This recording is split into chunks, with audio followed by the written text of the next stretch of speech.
오늘 우리에게 주신 하나님 말씀은 누가복음 2장 41절에서 47절까지 말씀입니다.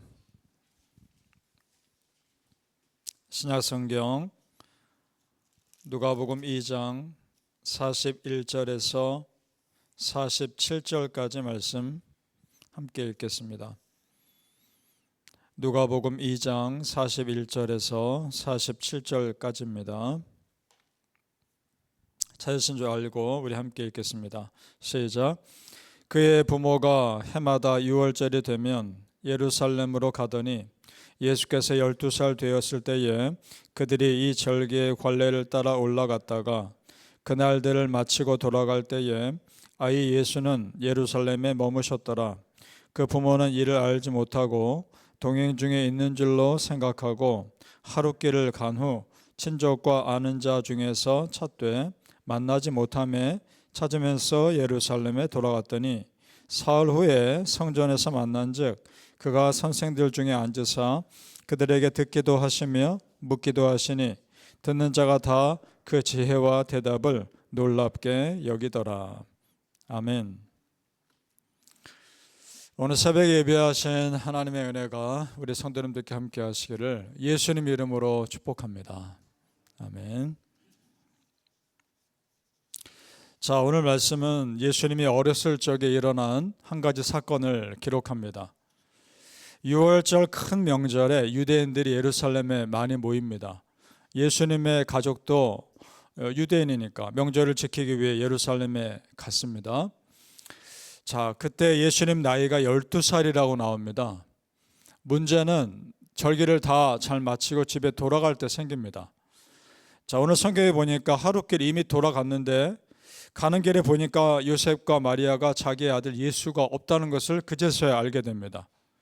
12살이면 길을 못 찾을 정도의 아주 어린 나이는 아니니까, 그리고 친척들이 함께 갔으니까 친척들 속에 있겠지라고 생각하며 그 부모가 미리 앞서 갔던 것 같습니다. 그런데 가보니 없지 않습니까? 그래서 부랴부랴 깜짝 놀라서 다시 돌아옵니다. 자, 44절 45절을 다시 보시죠. 제가 읽겠습니다. 그들이 예수님을 어디서 찾는지를 보죠.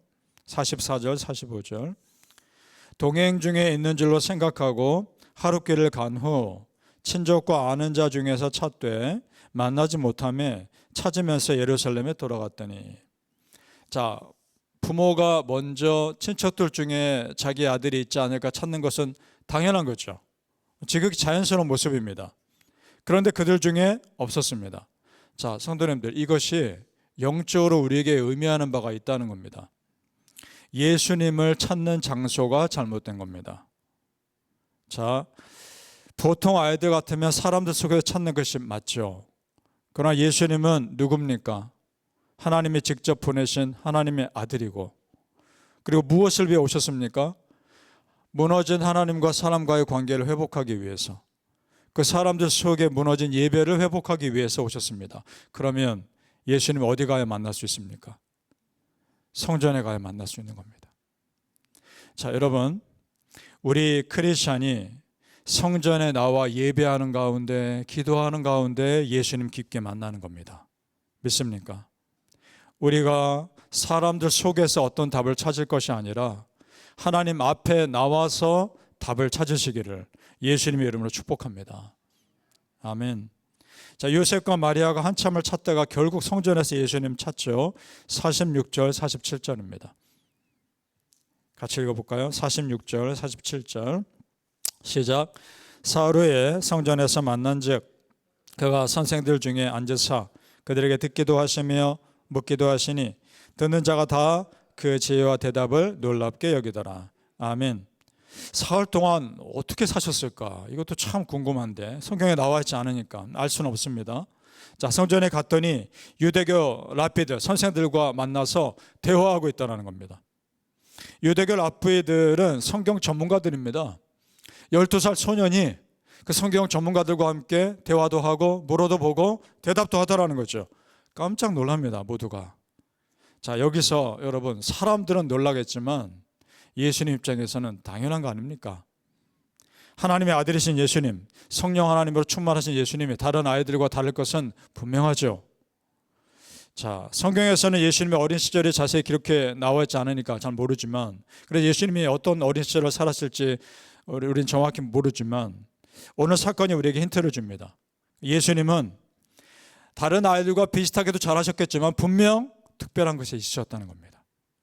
자, 성도님들, 하나님이 선택하신 사람은 특별합니다. 그리고 세상 사람들이 보기에는 특별하게 보이지 않아도 하나님이 그 사람과 함께 하시면 특별하게 됩니다. 자, 왜냐? 존재 자체가 달라지니까요. 예수 믿는 나는 믿기 전에 나와 존재 자체가 다른 겁니다. 그래서 고린도후서 5장 17절에 그런즉 누구든지 그리스도 안에 있으면 새로운 피조물이라. 이전 것은 지나갔으니 보라 새 것이 되었도다. 아멘. 오늘 말씀에서도 어린 예수님의 성전에서 랍비들과 대화를 마음껏 했기 때문에 특별한 것이 아닙니다. 예수님은 이미 특별하십니다. 마찬가지입니다. 하나님 믿는 우리의 존재 자체가 이미 거룩하고 특별합니다. 믿으십니까? 그래서 하나님을 진실하게 믿는 사람은 그 말이 다르고 행동이 다르고 그 삶이 다릅니다. 그런데 이런 다름이라고 하는 것이 내가 어떻게 일부러 드러내고자 해서 드러나는 것이 아닙니다. 하나님 믿는 자가 믿음의 자리를 지킬 때 다름이 자연스럽게 드러나는 겁니다. 오늘 예수님도 자신이 예수님이 특별하게 보이기 위해서 성전에 남아서 랍비들과 대화하고 있는 것이 아닙니다. 왜 특별하게 보이느냐? 예수님이 계셔야 할 성전에 계셨기 때문에 특별함이 드러나는 겁니다. 내가 있어야 할 곳에 있을 때 특별함이 드러나는 겁니다. 마찬가지입니다. 믿음의 사람이 믿는 자답게 살 때 세상은 그런 내 모습을 특별하게 보는 겁니다. 여러분이 그런 삶 사시길 정말 축복합니다. 바라기는 성도님들, 내 안에 내가 신실한 믿음 지키며 살 때 그것이 자연스럽게 내 주변에 선한 영향 끼치시기를 예수님 이름으로 축복합니다. 아멘. 자, 드디어 예수님 만났습니다. 만났는데 예수님이 뜻밖의 말을 합니다. 부모로서는 걱정이 돼서 말을 했겠죠. 오늘 성경에 보니까 마리아가 약간 나무라듯이 어린 예수님에게 말을 합니다. 48절로 내려가 보죠. 48절입니다. 그의 부모가 라고 시작하죠. 48절 시작. 그의 부모가 보고 놀라며 그의 어머니는 이르되 아이야 어찌하여 우리에게 이렇게 하였느냐. 보라 내 아버지와 내가 근심하여 너를 찾았노라. 지금 성경은 굉장히 점잖은 표현으로 기록되어 있죠. 실제로는 더 꾸중하며 말했을 겁니다. 근데 무슨 일이냐? 어떻게 말도 안 하고 여기 남아있느냐? 그러지 않았겠습니까? 그러자 예수님의 뜻밖의 말을 하십니다. 49절에 자, 이 말씀이 중요합니다. 49절 시작. 예수께서 이르시되 어찌하여 나를 찾으셨나이까? 내가 내 아버지 집에 있어야 될 줄을 알지 못하셨나이까 하시니. 자, 어찌하여 나를 찾으셨나이까? 그 부모 요셉과 마리아 입장에서는 황당한 말입니다. 부모가 자녀를 찾는 것 당연한 것인데 지금 예수님은 마치 남인 것처럼 왜 자기를 찾느냐고 얘기를 합니다. 다른 부모에게 얘기하는 것처럼. 자, 여러분, 이 말씀은 예수님이 자신의 정체성을 분명히 알고 말씀하시는 겁니다. 조금 냉정하게 들릴 수 있을지 모르겠지만 지금 예수님은 이 땅의 부모보다 더 근원 되신 아버지 하나님의 집에 있다는 것을 얘기하고 있는 겁니다. 그래서 예수님은 나는 지금 내가 있어야 할 곳에 있는 겁니다. 그 말하고 있는 거죠. 그래서 곧바로 예수하신 말씀, 내가 내 아버지 집에 있어야 할 줄을 알지 못하셨나이까 라고 말합니다. 예수님은 지금 있어야 할 곳에 있으시다는 거죠. 자, 여러분, 있어야 할 곳에 예수님이 계셨기 때문에 역사가 일어나는 겁니다. 예수님이 하셔야 할 일을 하셨기 때문에 구원의 역사가 일어난 겁니다. 성도님들, 여러분이 있어야 할 자리에 있으셨을 때 믿음의 역사가 일어날 겁니다. 우리는 요셉과 마리아는 이 말을 이해 못합니다. 그 당시에. 그러나 우리는 이해하죠. 예수님이 하나님의 집인 성전에 계시는 것은 당연한 겁니다. 그래서 우리도 마찬가지입니다. 예수 믿고 구원받아 하나님의 자녀된 우리가 하나님의 성전을 가까이 하는 것은 당연한 겁니다. 그래서 우리도 예수님처럼 말할 수 있어야 합니다. 세상 사람들은 우리가 주일마다 예배드리러 교회 가는 것 그거 이해 못할 겁니다. 더군다나 이 매일 새벽에 나와서 기도하는 건 더더욱 이해 못할 겁니다. 그런 사람들에게 우리는 이렇게 말하는 겁니다. 내가 내 아버지 집에 있어야 할 줄을 알지 못하는가 라고 말입니다. 바라기는 우리 성도님들, 주일 교회 예배 드리러 오는 것이 너무나 당연하고 너무나 행복한 그런 믿음의 삶 사시기를 예수님의 이름으로 축복합니다. 아멘. 기도하겠습니다.